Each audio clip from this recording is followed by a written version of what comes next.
So, happy Iki Island Day for all my PlayStation fans out there getting ready to play. But before that, I wanted to talk about 4 interesting PlayStation 5 stories. And if you could hit that like button on the video, thank you to those that do it. And as always, it's very much appreciated. Now, the stories I wanted to cover in this video includes this rumor of Disney buying Sony, PlayStation 5's price cut, PS5's recent backwards compatibility update, and Ghost of Tsushima's awe-inspiring visuals on PlayStation 5. First, let me know if you're playing Ghost of Tsushima Director's Cut this weekend or not. I'm pretty much sinking my time into Iki Island this weekend, and I'm excited to try out the new DualSense capabilities in this PlayStation 5 native port. But of course, that's just me, so comment below. Are you playing Ghost of Tsushima Director's Cut this weekend or not? Let me know down in the comments below. Now, diving into the first story of the video, Ghost of Tsushima's PlayStation 5 visuals being awe-inspiring. Reading from the Washington Post, it seems trite to begin any video game review talking about the visuals and graphical presentation, but Ghost of Tsushima Director's Cut on PlayStation 5 left my mouth agape.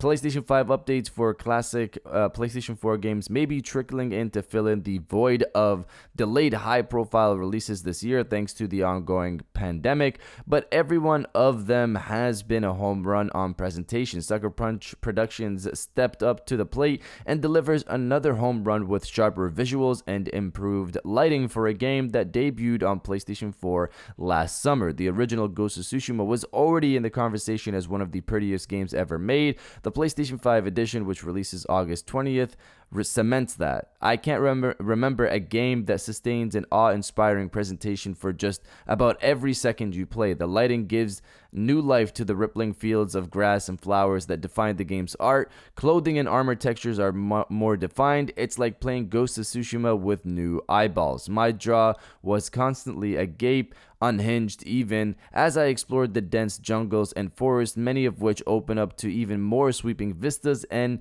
inviting scenery. The audio features of the PlayStation 5's DualSense controller also shocked me. Iki Island introduces new enemy types, including warriors who chant to energize and strengthen the enemy forces. The rallying cry for this new Mongol army includes the ancient practice of Tuvan throat singing, and its hauntingly beautiful droning notes will creep through your controller. The clarity of the audio through my controller made me feel as if I was fighting in a fourth dimension. Pairing this with effective tactile feedback of metal, cloth, and wood undulating through my controller with every sword strike, and this year-old video game found new ways to absorb the player into the experience. Now, I don't personally feel the need to add more to what's already been said. It's just exciting to hear that the game is prettier than it already was, and the DualSense is done well from what I can read here, which is a big plus for me.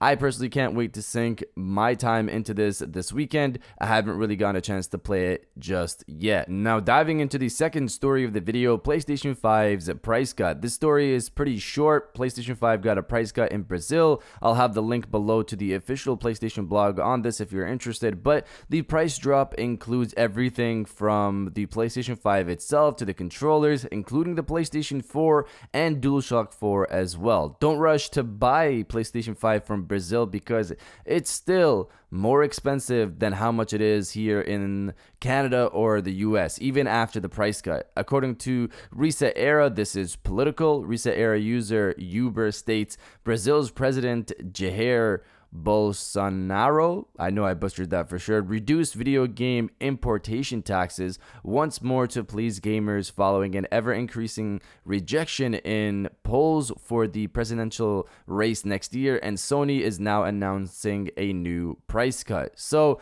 gaming has become this big, it seems, where it can supposedly help an election. But you guys let me know when you think the PlayStation 5 will get a price cut globally, 2022, 2023, or beyond. Let me know down in the comments below. Now, diving into the third story of the video, Disney to buy Sony. Reading from website Giant Freaking Robot, who are the original source of this story, Tom Holland's character is in the Disney-owned Marvel Cinematic Universe, but his contract ends with Spider-Man No Way Home. Meanwhile, Sony is building out their own Marvel world with Spider-Man comics characters in upcoming movies like Kraven the Hunter and Venom 2. Now, with both studios developing their franchises, we have been curious about what's happening between the two. We've now learned from one of our trusted and proven inside sources that Disney is exploring buying Sony to get Spider-Man and all his characters under their own umbrella. It sounds like Disney is possibly offering to buy out Spider-Man rights or buy Sony's film division, although our source said they are considering buying Sony,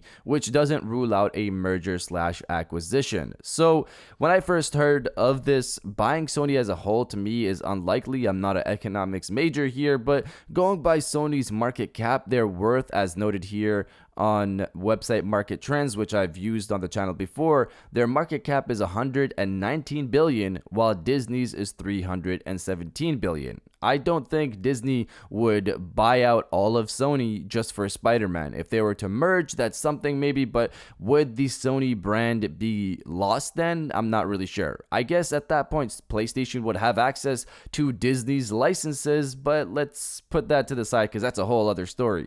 The other end of this is Sony Pictures being bought out. Considering Sony has multiple deals going into the future with Netflix, along with their own franchises in the works, I'm not sure Sony would sell here. Selling the movie rights to Spider-Man alone, maybe, but I would assume Sony would want to take ownership of the gaming rights for Spider-Man at least, since they don't own that currently. But at the same time, Sony is already exclusively making Spider-Man games and making money off the movies as well. Would they just renew their contract with Disney?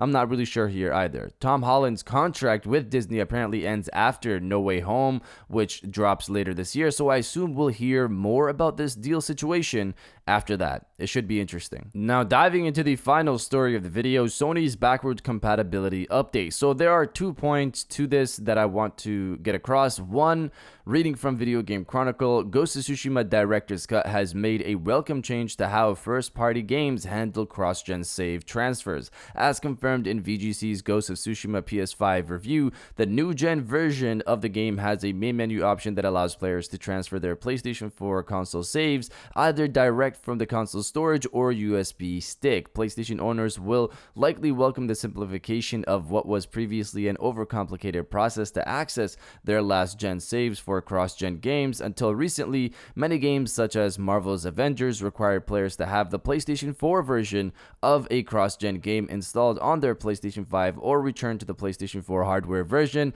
and manually upload their save to the cloud. This meant that players who deleted their last-gen game would need to download and fully update it all over again just to transfer their save data. So in games like Ghost of Tsushima and Jedi Fallen Order, you are now able to just click a button to transfer your save to the PlayStation 5. I haven't checked Jedi Fallen Order personally, but I've heard reports on this. So no need to have the PlayStation 4 version of the game installed, which is great and a big step up. Obviously, it's not at Xbox's level yet where there is it's pretty much seamless over there. You don't think about it. Still, definitely an improvement on the PlayStation side that indicates Sony is taking a bigger focus on improving its capability with backwards compatible titles. Eurogamer also confirmed this by stating this in their recent coverage of the Director's Cut. We had a look at Sony's SDK roadmap a while back, and the concept of allowing PlayStation 5 titles to access PlayStation 4 user data was promised for a future update,